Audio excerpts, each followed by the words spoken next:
I literally had $18 in my bank. How much? $18. Oh my. Hi, I'm Lingyi. Hi, I'm Keiji, and we're both YouTubers. Today we're here to play Spirit. And we're gonna answer all your questions about being YouTubers. So UMeAndHara has been around for 8 years. It was on YouTube, but it was not UMeAndHara, and it was more gaming specific. And then we decided to try something that's more generic and targeting the mass. I actually started YouTube on my own. After poly, I decided I need to kind of work full time. So I joined this company called The Smart Local, and I was heading their video department. After a year, I left to do solo YouTube again. And in the end, I ended up with UMeAndHara, and everything is great and rainbows and sunshine. Yeah, cause you're still with us. I'm hoping for juicy questions for Lingyi. Huh? Yeah. I am very scared of relationship-related questions. That's all. The rest, Okay. I'm super okay with. I'm an open book. I have nothing to hide. To start the game, each player will draw 5 question cards from the deck. Players will then take turns choosing a question card from their hand to ask the opponent. Players will also be given 3 action cards each, where they can skip, swap, or switch questions at any point of time. For skip, skip the question. Swap, ditch the question and answer the next card from the deck. Switch, get your opponent to answer instead. Wow. If these questions were for me, I'm like, yeah, easy. Thank God this question is not for me. First question, KG. Yes. True or false? Sex sells. True. You gotta be honest, lah. I think when you start off YouTube, it's very hard to get eyes on your channel if you're a brand new channel. If you have a pretty girl in your video, you're gonna get views. Or a pretty guy. I want to emphasize nothing wrong. I mean, you're not breaking any law. Now, do I encourage such behavior? Not exactly. True or false? Anyone can be a YouTuber. Anybody who uploads a video on YouTube as a YouTuber, if that's your definition, then yes. But if you're talking about somebody who's uploading quality content, then no lah. What type of content are you least proud of? Honestly, I've no video that I'll take down, but I guess maybe content that I totally sell out. Like, it's clearly an ad. But you must understand, we also need to make money. There's no creative way to show you, hi, please buy this. True or false? This is a hard one. Alright? Being on camera has affected my mental health. Yeah. Right. So body image, I think appearing on camera itself does not really affect anything, but the comments does. Yeah, the comment does affect you. Yeah. I had like a funny comment once when I was on a flight, right? Some audience came up to me and then he just said this, wow, you are actually not fat in person. And I was like, Thank you. thanks. True or false? I secretly hate the attention. It's not that I love it, but it's part and parcel of the so-called our life. So if you are like someone like, wow, I don't like the attention, I think maybe YouTube is not the correct career path. I'm quite thick-skinned lah, to be honest. So fame come my way. What is the best and worst thing about being a YouTuber? So I'm gonna switch. I'm gonna let Lingyi answer it. Being able to create content on YouTube for my own channel, the feeling is unbeatable. Like, you have the freedom to do whatever you want. Kind of like your own boss. Yes, and I love that, and there's no restriction. Okay, one of the bad things is I think because it's relatively easy, production-wise, and to us, because we've been around for so many years, so it's quite easy for us to sustain and maintain whatever we're doing, so we get comfortable. So the kind of content we create, sometimes I feel it's not that great, but because we're too comfortable, we don't want to change. True or false? YouTubers are public figures who should always uphold a proper image. Personally, I say true.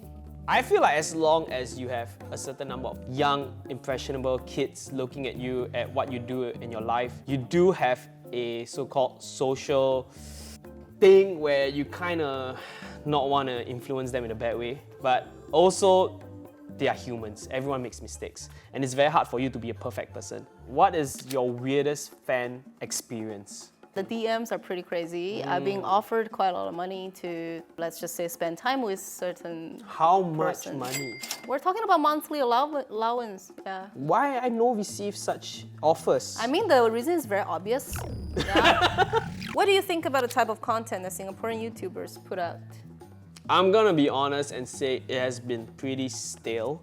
Like everyone has been pretty much doing the same thing for the last couple of years, but it has been improving. Everyone has been copying the formula that you guys set, 10 types of listicle videos.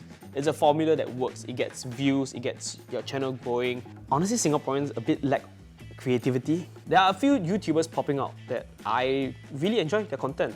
Okay. Yeah, shout out to Sneaky Sushi.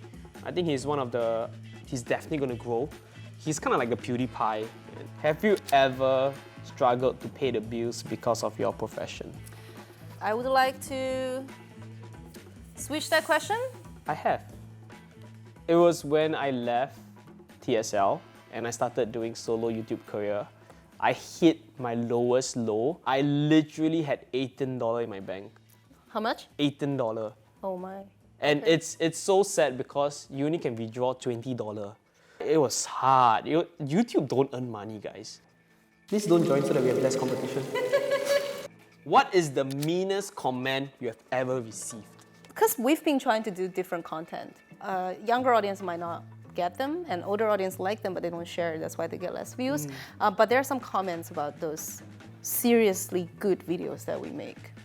And they say stuff like, you guys have run out of ideas. And I don't think there are thoughts behind those comments. I Yeah. think they're just set out there to be mean. Good. What have you given up for YouTube?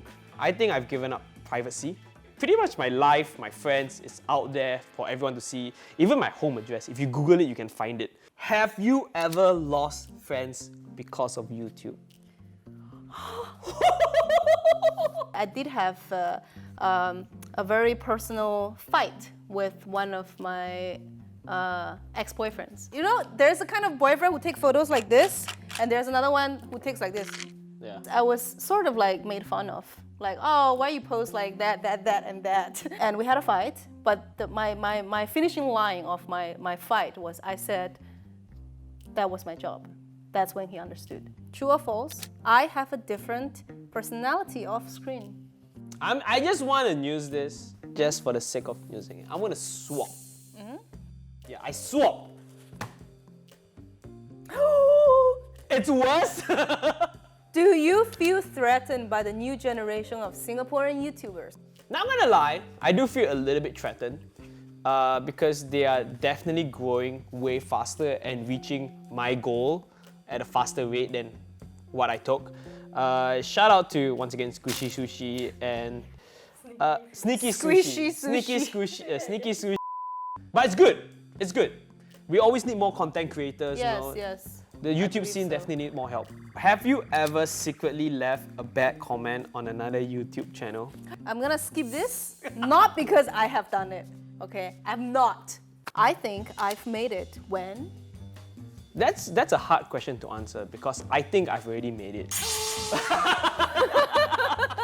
To be realistic, it's been so long and I have not gotten my YouTube plaque yet because I need Okay, 100,000 subs. Just having that kind of like validates what I do and it confirms that, yeah, people enjoy my content.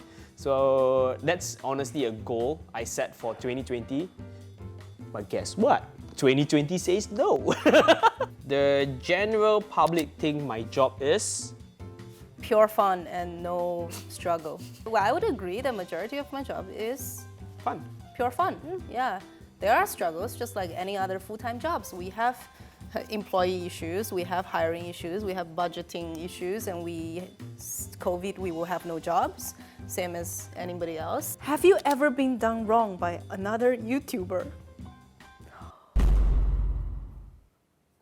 When I started YouTube, I didn't have a lot of help. So there was another YouTuber that actually lived like literally 2 blocks away from me. We shared video ideas and everything, and he basically stole one of my idea, filmed it, uploaded it on his channel, and claimed it as his own. I'm not gonna name names, obviously, but Okay. yeah. I am going to name names. Like to be honest, there's a lot of YouTube drama. This is something. It's not. True or false? I have a fear of being forgotten or irrelevant. Of course. If people don't like us anymore, then I will lose the business. Yeah. Hence, all my guys won't get paid. But how do you keep relevant then? How do you keep up to date? There's two ways to do this YouTube thing, right? So first one is you grow up with your audience. 8 years ago we do certain kind of content, and then along the way you change your content because you're more mature. But there's another logical explanation of why so many programs, they're so long across years, but they're still popular. Because if you believe your audience is, let's say, 18-year-old, once this 18-year-old grow up, there's always going to be another 18-year-old. Have you ever dated a fan? Question is easy to answer. I've never even gone on a date. If they know me, I actually feel less attracted to that person. Because it becomes a very weird relationship really. True or false? Sometimes I regret taking this route. I have never regretted it. I think it's one of the most interesting things I've done in my life. This one says, ask anything you want. If you have done something politically incorrect 5 years ago and is now being discovered by the public, how would you address the problem? I think first we gotta look at how you have grown as a person. If your behavior is consistent to what you have done 5 years ago, then good luck to you. But if somehow something came out that I did 5 years ago, I offended someone or I did something really bad, what you should do as a human being is apologize for your action and kind of explain to people why you did it 5 years ago. At a situation, no one knows what's happening to you. You could be going through some stuff that no one understood and you just rage, just wanted to vent out your feelings. So I feel it's very hard to cancel someone for something they did so far back. 5 years ago, I feel like a lot of things have changed. And also jokes that you said 5 years ago is funny, but now it's no longer funny. It's offensive, correct? What is the most ridiculous thing you have done to gain viewers? We have used, questionable thumbnails that may not be very relevant to the content of the video. Have you bought views? No, we have never bought. I don't know how to do that. Let me teach you. Okay, Last question of the day. If I ever quit YouTube one day, it's because... The main reason why I started YouTube is because it's a creative outlet for me. I like content creation. But I think it comes to the point where if I get fatigued, I'm I don't want to create content anymore. A scary reason to leave YouTube would be I did something wrong. Okay. I think that's something that keep me on my toes as well.